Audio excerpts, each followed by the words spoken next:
Colin Kaepernick's decision to sit or take a knee during the national anthem exploded into a national conversation about race. Here, high school students tell us why they sit or kneel during the national anthem or the Pledge of Allegiance, or why they stand and participate. High school football players in New York State lock arms for the national anthem before their game on October 6. Credit John Carl Danable Times-Union. In late 2016, the National Football League quarterback Colin Kaepernick began sitting, and then kneeling, during the national anthem before games as a protest against racist treatment of black people in the United States. His gestures created a new front in the national conversation about race, policing and patriotism. His actions spread beyond the NFL, to soccer fields and basketball courts, and into high schools across the country. In recent weeks, as more players in the NFL have locked arms, taken a knee or raised their fists during the national anthem, some students have again taken similar actions. We asked high school students to tell us why they sit or kneel during the national anthem or Pledge of Allegiance, or why they stand and recite the words. Here is what they had to say. My first reaction to seeing Colin Kaepernick kneeling was, why did he do this and what does it mean to him? I googled it, I looked on social media, I talked to my parents. One thing my mom said to me is that I wouldn't be thinking about this so much if it didn't mean a lot to me. It was bothering me that I was thinking about not kneeling because it's one of those things where I can't sit back and watch everything happen and not say something about it. In school, we learn about America and why things are the way they are. To take a step back and look at how things are, you can see that something doesn't add up. The America we learn about in school is about justice and the fundamental rights that this country is built on, including that everyone has the same rights. That's not happening. People from different races have fought for different rights, and people are not giving them those rights. There was one football player that approached a few other cheerleaders and me. He told me this is what they wanted to do and why they wanted to do it. I wanted to make sure they weren't doing it just to follow what NFL players did. I wanted people to see that there is social injustice, racial inequality and police brutality. I didn't want people to use that as an excuse to make a name for themselves. I wanted them to kneel because they felt in their heart that was the right thing to do. I was definitely nervous. It's not easy standing up for something that could cause so much controversy, but when you know it's right, it makes it easier. Some people were supportive. This one lady came up to me and said I was so inspirational and that she wanted a picture with me. Another lady dropped off flowers for me at school. There was a lot of hate that went around. Some of the football players received death threats and people saying it was disrespectful to kneel. It went around a lot more than we anticipated. So many other people were posting it. It was getting hundreds of thousands of likes, so a lot of people had a lot to say. The football players were scared. I was scared. We didn't expect it to get so big, and we didn't know how to handle it. The second game 1-0. There were people in the parking lot with a Confederate flag. It was nauseating. Not many people show up to the games. Going out to the stands and seeing all these people show up, I realized this is bigger than I thought it was going to be. I feel that with time, people will understand. Changing someone's view on something isn't easy to do. I'm happy with it. I'm proud of myself for standing up for something I believe in, even if other people don't. The people who know why I did it, I want them to know they're not alone. It's a lot scarier to do something by yourself than when you have people doing it with you. Nayla Williams, left, kneels during the national anthem before a game. Credit them Williams. You really choose to stand to show respect to everyone who is in service, who is on duty at the moment.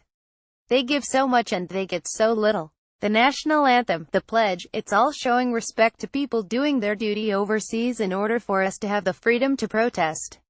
My dad and my brother both served in the Army, and I'm trying to go into the Navy SEALs. People coming back from the war and facing personal issues, this probably makes them feel so low. I know it's a right whether or not to stand or sit, but overall it's showing respect to people who are fighting for us. We hardly ever give them anything back. These football players get paid millions of dollars a day to sit on a bench. People who are fighting wars get paid $26,000 a year. I think the kids kneeling in high schools are following a trend.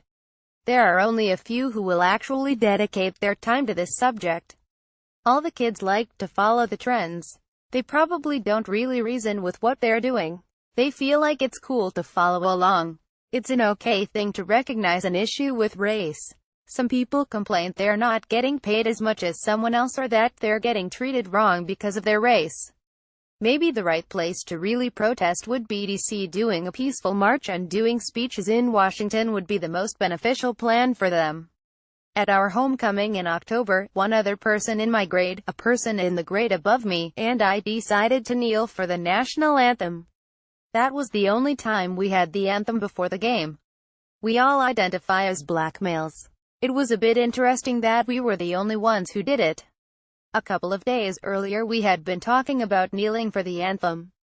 It was a natural conversation we were having in response to all the things going on with Colin Kaepernick. Growing up as a black male, and not adhering to stereotypes of what a black male in the U.S. could be, I've always been very sensitive to acts that lack equity in the population of black males. My parents always had conversations about how I should conduct myself based on real-life violence that occurs and based on stereotypes. Would I come home late? Would I take the subway? It has always been an uneasy thing for me to handle, especially when I was younger.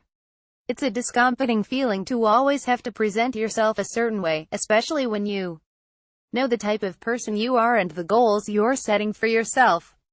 As I got older, I realized how you are doesn't matter as much as it should because other individuals can't tell those things just by looking at you. When I knelt, on the one hand I felt connected to people who protest against racial inequality and discrimination, but at the same time I felt a disconnect from a number of people in the community at Horace Mann. Not because they weren't kneeling but because I was, and I wasn't sure if they shared the same sentiments I do about racial discrimination. A teammate approached me about the idea to take a knee in order to show solidarity with victims in our country of violence and oppression, specifically minorities. We obviously don't have the platform that professional athletes do. We knew this wouldn't solve the problem, but we thought it would be a good way to evoke conversation and get people in our community to confront what has been going on in the news. From left, Eli Harold, Colin Kaepernick and Eric Reid, of the San Francisco 49ers, kneeled during the national anthem before a game against the Seattle Seahawks on September 25, 2016, credited as Warren Associated Press. The first time, there were 8 of us. It's been that number consistently. We've done it at 3 games. We wrote an email to the athletic director in our school on behalf of 3 of us who had interest. We weren't asking for permission since it's a constitutional right, but we wanted to keep everybody on the same page. Since our team is almost all white, some people felt that taking a knee wasn't the best way to solve the problem or to protest. When you see someone white taking a knee, it can be almost like, oh, they don't have anything to complain about. Why are they taking a knee? But the message we wanted to send is solidarity with minorities who face violence at the hands of police officers in our country. Because of my race and how I was born into a position of privilege. I felt like I have a moral obligation to do something and not be silent. There are situations where you can't be a bystander. It's important to make a gesture and raise your voice, even if that voice is a small one. In America, one of the most beautiful things is we have the right to express our opinions how we want to. If people are feeling obligated to stand for the national anthem, I think that's a very big red flag.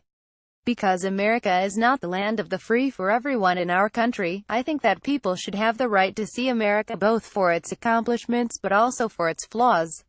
For a coach to tell a player not to take a knee, that goes against everything our country stands for and the rights that the brave men and women that serve this country fight for.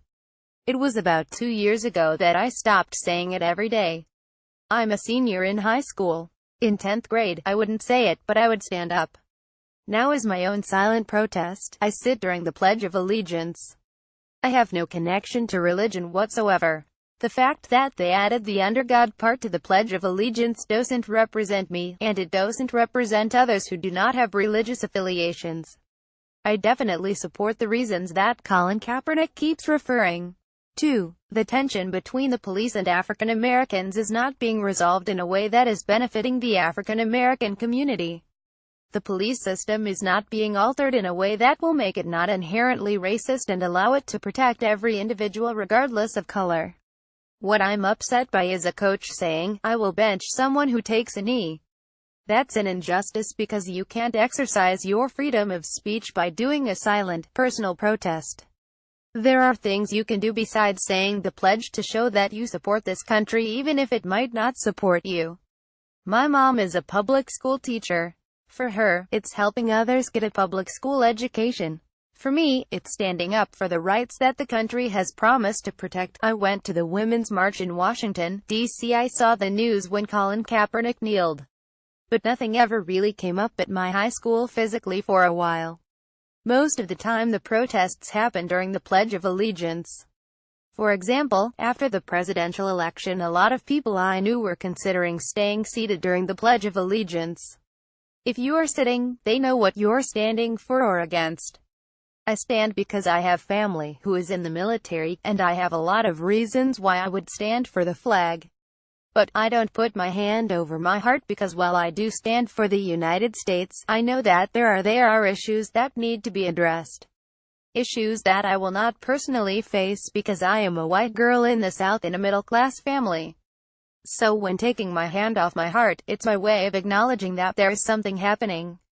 But it's a kind of a quieter way of showing my opinion. I don't want to be someone who stands by and watches it. I want to be active. It's hard to be active just standing or sitting. I think that when I get into college I'll be able to be more public about my beliefs and my opinions. But for now, leaving my hand off my heart kind of shows that there is something wrong with what's happening.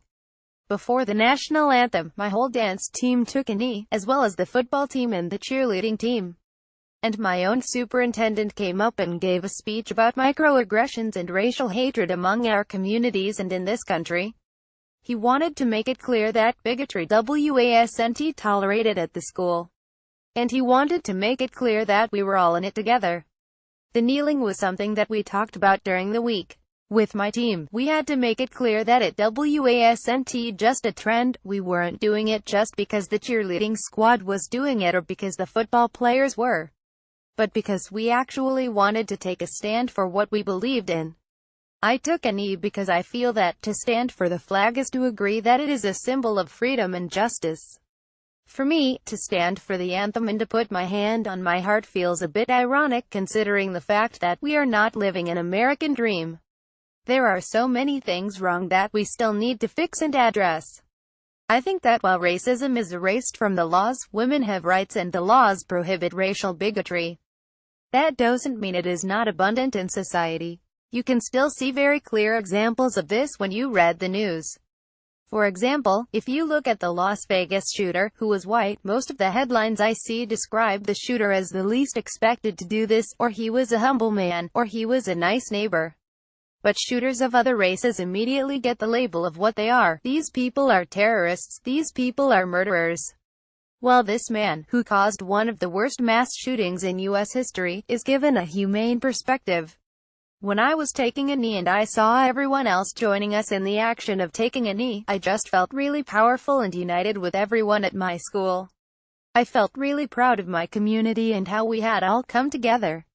Continue following our fashion and lifestyle coverage on Facebook, Styles and Modern Love, Twitter, Styles, Fashion and Weddings, and Instagram.